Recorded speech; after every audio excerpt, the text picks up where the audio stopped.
In previous class we have discussed about Findess algorithm as well as candidate elimination algorithm.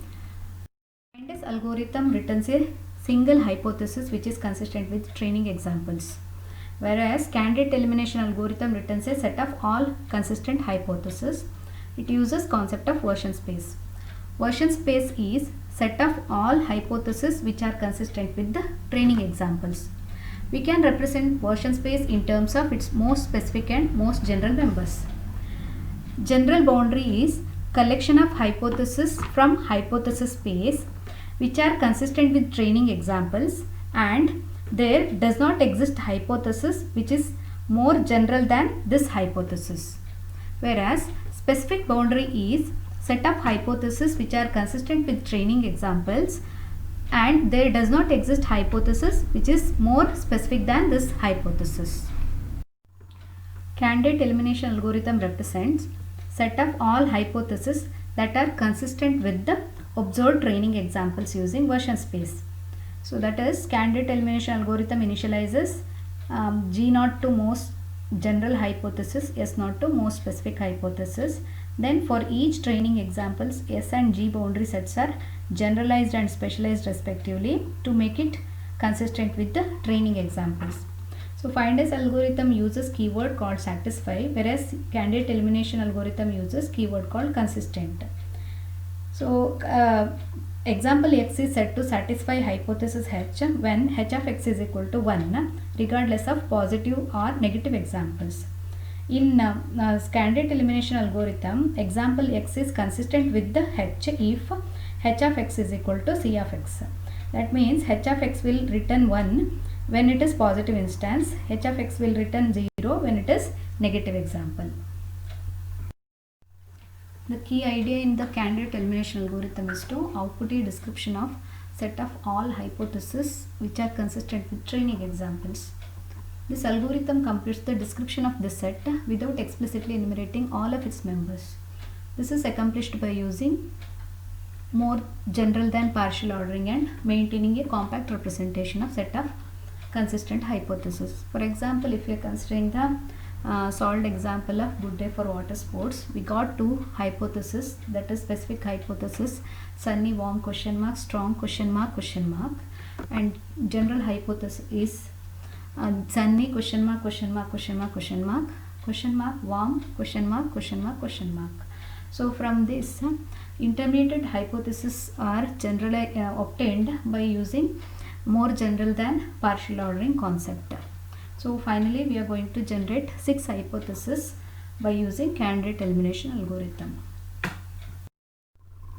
Okay, let us discuss about topic remarks on version spaces and candidate elimination algorithm. The first question is, will candidate elimination algorithm converge to correct hypothesis? The version space learned by candidate elimination algorithm will converge towards the hypothesis that correctly describes the target concept provided if there are no errors in the training examples and there is some hypothesis in hypothesis space that correctly describes the target concept. That means what will happen if the training data contains error? So there may be algorithm may remove the correct target concept from version space. Specific and general boundary sets eventually converge to an empty version space if sufficient additional training data is available. Such an empty version space indicates that there is no hypothesis in hypothesis space consistent with the all observed training examples. Now to prove this, consider the example of Good Day for Water Sport. Their second training example is incorrectly presented as negative example instead of positive example. Then for the first iteration, we know that initially we are going to specify general boundary and specific boundary with the question mark and null values. First iteration if you are considering, that is first training instance. So it is positive class, so specific boundary is replaced with the attributes of positive training instances and general boundary remains as question mark itself. Then coming to the second iteration, by considering second training example, that is negative class, then specific boundary remains same as S1, that is it will be replaced with the attribute values of first training instances sunny warm normal strong warm same. But general boundary we have to check the consistency with respect to positive example. So for that if you are considering the first attribute field sky with respect to second training example, it is sunny. Sunny indicates no class. Opposite of that, in the first example, that is there is no opposite. Even though it is yes means, then also it is sunny. So no need to consider that attribute for the representation. Next, air temperature, both the cases remains warm. Then humidity, if you are considering, if it is no class, then it is high, and if it is yes class means it is normal. So we can say that the third attribute is normal means that is positive instance. So we can write hypothesis with the question mark, normal, question mark. Then coming to the third iteration, remaining all again fourth and fifth attributes remain same. So only one hypothesis with respect to general boundary we can obtain. Next, coming to the third iteration, there we can observe third training example is negative example again. So if it is first attribute field is no change in a specific boundary, but if you are considering the general boundary, if it is rainy means no class, and its attribute values are not considered here. Only third attribute values are considered with respect to G2. So that is question mark, normal, question mark. Its consistency we need to check with the third training example. So that is humidity is high means it is no class. Opposite of that normal means it is S class. So G3 and S3 remain same as G2 and S2. Then coming to the fourth training example, that is sky is sunny, air temperature is warm, humidity is high, wind is strong, water is cool, forecast is change, and class label is yes. So in this case we have to consider the specific hypothesis.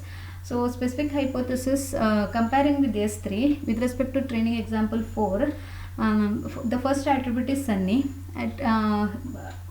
so that's why first attribute is sunny and second attribute is warm, then it indicates S class, and third attribute is high, but humidity is normal also S class, so we can write it as question mark. And then coming to the fourth field, that is water is warm or cool, then it is a question S class, so it is question mark. Forecast is same or change, then it is positive class, then it is this field also becomes question mark. So if you are considering the consistency with respect to the G4, then by checking the G3 we can observe it is only if it is humidity is normal, then only it is consistent hypothesis. But here it shows the general boundary as null because there is no consistent hypothesis with respect to positive example. So that's why G4 ends with the null. So again because of that S4 also ends with the null. So this will results with the empty hypothesis. Under remarks on version space and candidate elimination algorithm, second question arises: what training example should learner request next? Convergence can be speeded up by representing the data in strategic order. The best examples are those that satisfies exactly half of the hypothesis in current version space. For example, if you are considering the new training instances, examples x5, x6, x7, x8, by considering this x7 with the example with the attribute values of sunny, warm, normal, light, warm, same, this particular training example satisfies 3 hypotheses out of 6 hypotheses in a version space, so that we can categorize this particular training instance to positive class or negative class. If trainer classifies this instance as positive example, the S boundary of the version space can be then be generalized. Alternatively, if the trainer indicates that this is an negative example, the G boundary that then be specialized. Either way, the learner will succeed in learning more about the true identity of the target concept, shrinking the version space from 6 hypotheses to half in this manner.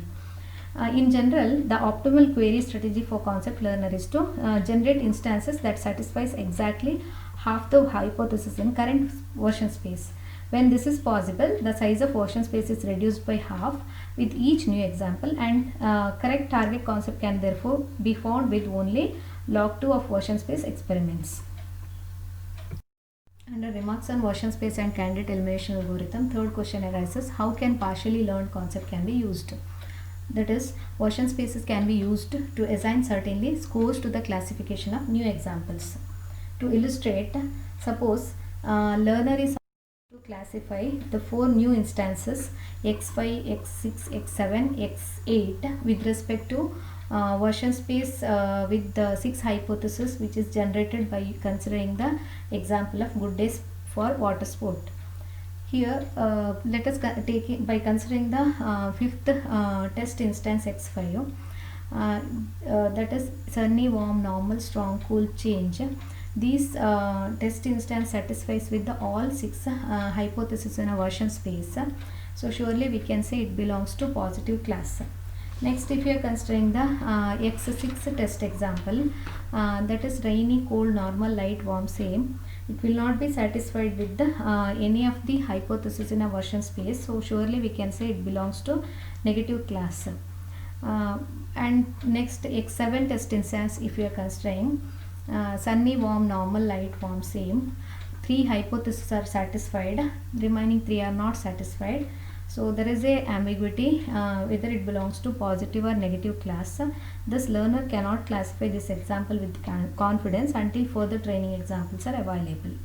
Finally, x8 new instance, if you are observing sunny, cold, normal, strong, warm, same, it will satisfy 2 hypotheses, and it will not be satisfied by 4 hypotheses, so we can say 2 vote for positive class, 4 vote for negative class. Majority vote based concept if you are using, we can say that this particular example x8 belongs to negative class.